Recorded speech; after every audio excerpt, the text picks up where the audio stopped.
کیا آپ نے کبھی خود کو ایسے اندھیروں میں گرا ہوا محسوس کیا ہے جہاں نہ کوئی راستہ ہو نہ کوئی امید؟ ایک نبی بھی ایسے ہی اندھیروں میں تھے، مگر ایک دعا نے سب کچھ بدل دیا۔ یہ بات ہے حضرت یونس علیہ السلام کی، جنہیں اللہ نے ایک بستی کی طرف بھیجا۔ حضرت یونس علیہ السلام نے اس بستی کے لوگوں کو بار بار سمجھایا کہ صرف ایک اللہ کی عبادت کرو، مگر لوگوں نے انکار کر دیا۔ جب حضرت یونس علیہ السلام کی قوم نے ان کی بات نہ مانی تو حضرت یونس علیہ السلام ناراض ہو کر بستی چھوڑ کر چلے گئے، مگر یہ فیصلہ جلدی میں تھا کیونکہ اللہ تعالیٰ کی طرف سے ابھی اجازت نہیں آئی تھی۔ وہ ایک کشتی میں سوار ہوئے، مگر سمندر میں طوفان آ گیا، کشتی ہلنے لگی اور فیصلہ ہوا کہ کسی ایک کو سمندر میں پھینکا جائے۔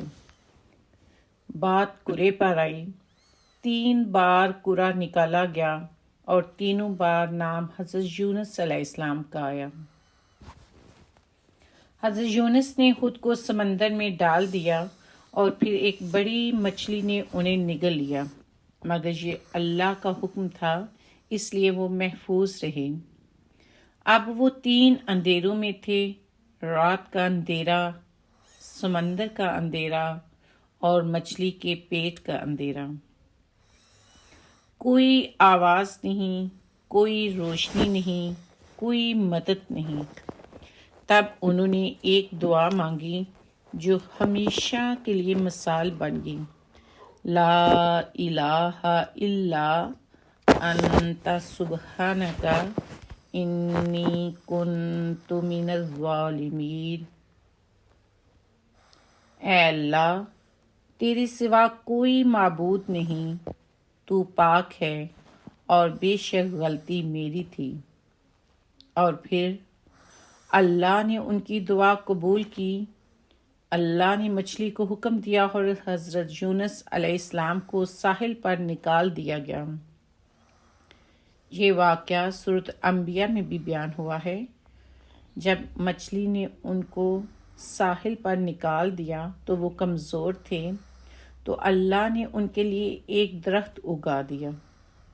اس کے بعد جیسے ہی ان کی توانائی بحال ہوئی تو وہ پھر اپنی قوم کی طرف واپس گئے اور اپنی قوم کو اللہ تعالیٰ کی عبادت کا حکم دیا تو لوگ آپ کی بات پر ایمان لے آئے۔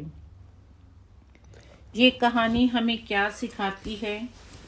مشکل میں اللہ کو پکارو، اپنی غلطی ماننا سیکھو، جلد بازی سے بچو اور کبھی بھی امید نہ چھوڑو۔